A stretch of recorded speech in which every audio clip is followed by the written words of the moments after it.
Yo, what's going on, guys? It's Arrow here. The video I did earlier, for whatever reason, would not upload to YouTube, so round two we go. And in saying round two, we're actually going to be covering two topics instead of the one that I did. We're going to be talking about being a gamer is all subjective to what you consider it to be. Because this is all opinion based at the end of the day. So, what do you consider makes you a gamer? Not what everybody else says. What makes you a gamer? Whether you're a casual or hardcore, we're all gamers. Some of us just put in more time.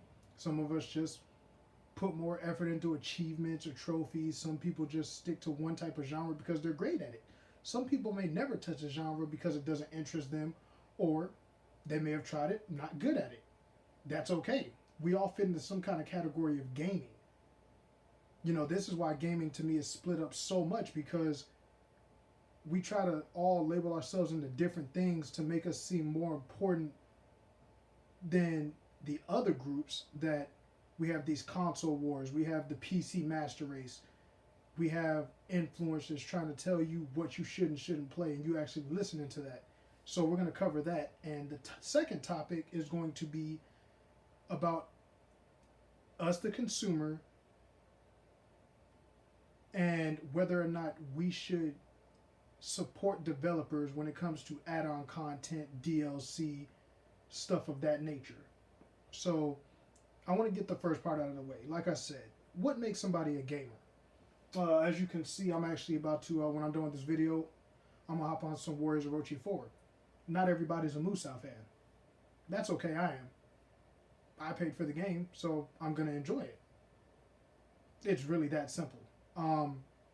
And a lot of people are so caught up in, well, if the masses don't like a game, maybe I shouldn't play it either. Even though I have an itch to play it, maybe I shouldn't, because if people find out that I played this game, man, they're gonna look at me weird. Like, okay, for people that say I'm not a gamer because your opinion matters, and like I said, it's all opinion based. So if you don't think I'm a gamer, hey, that's all good, and it ain't gonna hurt me. But I love my Metroidvania games like 3000 Duel here, 99 Vitas. We got a couple different side scroller games. Got your Dragon Balls, and this is on my Switch, obviously.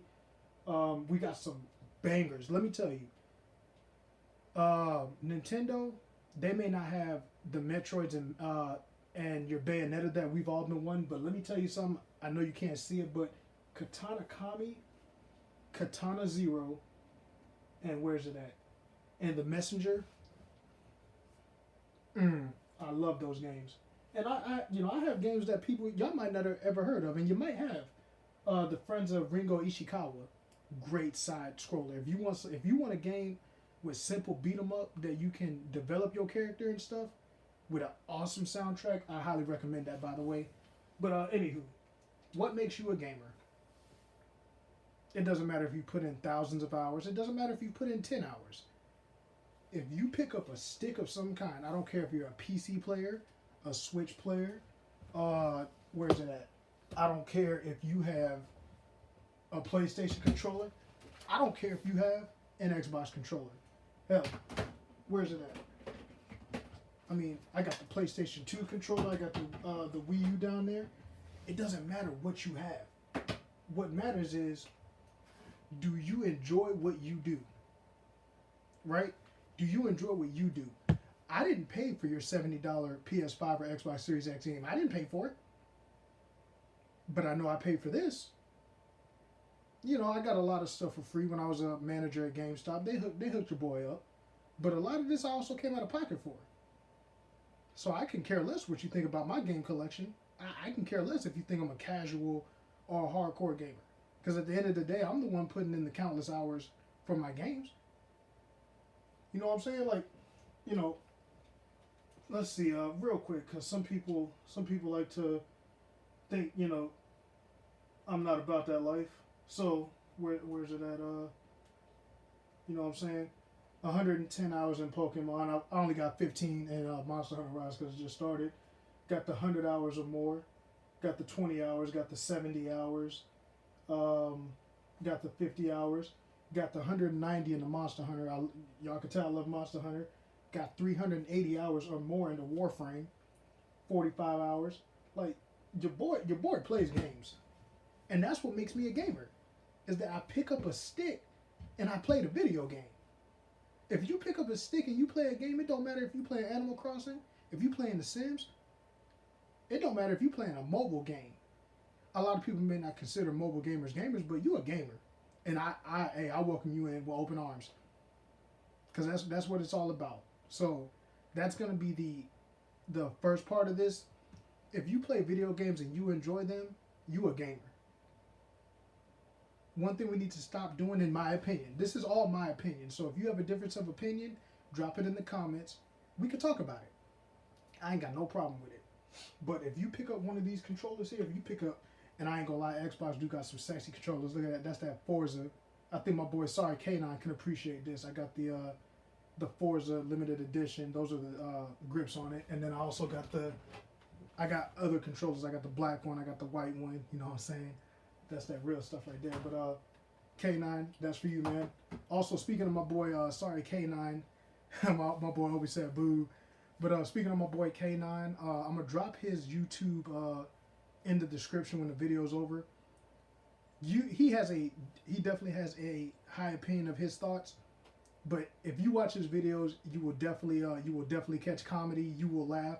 You may not agree with everything he says, but at the end of the day, that's my bro. So, go sub to his channel if you find his content good. Also, speaking of K9, last thing I'm gonna plug in.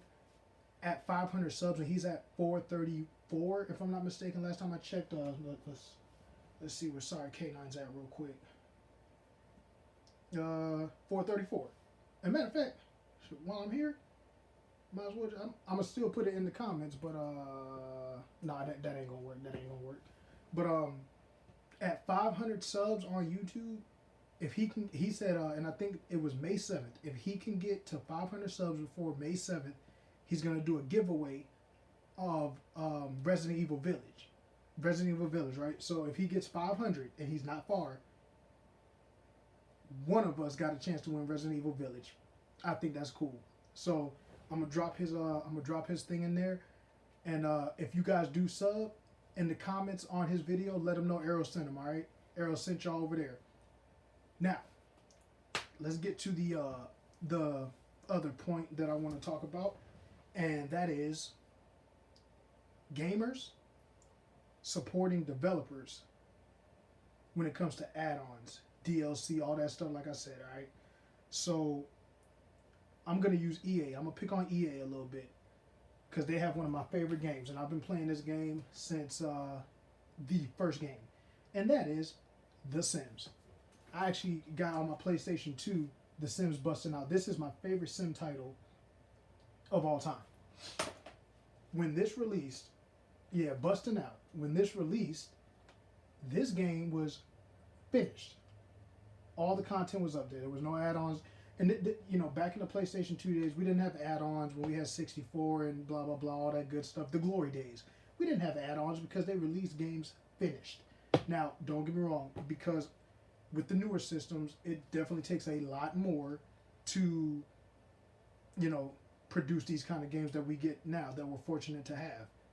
But I will say it's the gaming community's fault that we get all this stuff.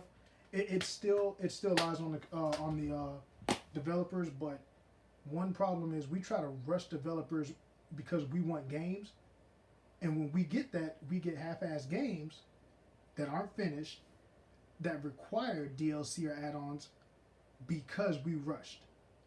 So it's a double-edged sword. Just always remember that. I would rather wait for a full game to come out, and if later on, right? And I'm gonna use this franchise here. Hold on. So right here, right? Monster Hunter. Monster Hunter 4. First one was Monster Hunter 3. Monster Hunter Gen. Right? Monster Hunter Stories. Right? Monster Hunter Generations Ultimate. The newest Monster Hunter Rise. And of course we got Monster Hunter World, right? So Capcom released all of these. And with the exception of Monster Hunter World and Rise, because it hasn't come out yet, or not come out, but they haven't released content yet. Every one of these games gave free DLC in the form of new monsters. We got new monsters, which meant new armors. We got new quests added to the games, which meant more longevity to the game.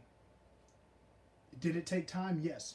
Now, and let me say, Generations, right? To Generations Ultimate, they always release a Ultimate version later, and it is a full price game, but what you get is never on the small scale.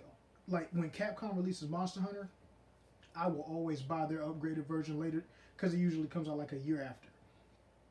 I will support them because I know whenever I invest money into Capcom Monster Hunter wise, me personally, I know I'm gonna get another 50 to 100 hours worth of gameplay. And time doesn't always mean a positive. Sometimes you can overdo it, but I know I'm gonna get my money's worth with the time, with the new monsters I'm gonna fight, with the new maps, with the new armors I'm gonna farm, with the new weapons I'm gonna get. I'm always get that. Like Monster Hunter World Iceborne, full price game, but you ended up getting the original Monster Hunter plus the new expansion. I think it was worth it. Monster Hunter Rise just released. At the end of April, we're getting the very first content update for free, which is going to introduce a new actually several new monsters. 2 have been announced, the other ones haven't. And then later down the line, we're going to get a new addition to it, a new ending to the game, and more monsters.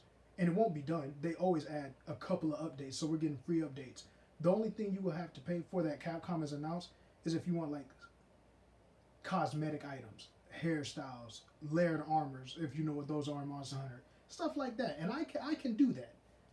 Now, the reason I'm even bringing up this topic, right, is I said I'm gonna mess with EA.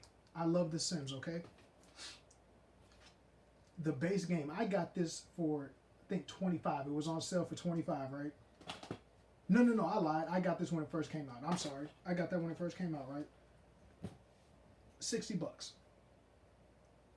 I gotta fact check this, but from what I've heard, because they got like 60 add-on packs, you know, you got expansions, you have your game packs, and then you have your stuff packs. Expansions are $40. So I think there's 8 expansions. Then you have your game packs. There's a couple different game packs, and then you have your stuff packs. Game packs run $20. Your stuff packs run, or your game packs run, $20, and your stuff packs run about 10. With there being 60 total, I've heard that's well over $320. $320 when the game was $59.99. Now, do the add-ons help with the game? Yeah, but you know what my problem is? EA, when The Sims 3 came out, I didn't get any of the DLC for The Sims 3, right? But I've watched YouTube reviews, I've read on Reddits and stuff like that. The add-ons that you got for The Sims 3 were comparable to The Sims 4, like the pets and animals, or the pets expansion, the university expansion, the living large, whatever the case is. For a PS3 game, and the DLCs were cheaper, you got more content in those cheaper DLCs than you do paying for the new game and their DLCs. The DLCs are watered down. And like I said, I've done a lot of YouTube research, I've done Reddit. The content's watered down. So when people say support, continue to support these developers, they need to support us too with better content. And I'm not calling out every developer, because some people, like, as much hate as CD Projekt Red gets, I get it. Cyberpunk, it was not a good release, but when it came down to The Witcher 3 and the add-ons, the expansions that we got for The Witcher 3, y'all need to stop sleeping on Project Red like they didn't release one of the best games made. Especially if you're an open world RPG fan. Y'all better stop acting like Project Red didn't do their thing with them DLCs and the base game overall. The DLC was just extra. I can support that. It's hard to want to support EA and, speaking of getting on somebody, EA and 2K. And this is on content creators, a good majority, because they spend the most money on this stuff. EA and Madden. They take out features from old games and put them in the new games and introduce them like it's some new thing. And then you got your card packs where you're paying thousands of dollars for something that's not even guaranteed. And that is our fault too, because like I said, the gaming community, a lot of content creators will put a lot of money into that game. Like 2K. Instead of playing the game like us older gamers, and some of the newer ones too, I'm not gonna lie, but a good amount of us older gamers, when we got games, we played them. But now it's an inconvenience to play games, so what do? We buy VC so we can, get the better mod team instead of playing the game. And you know why we have to do that?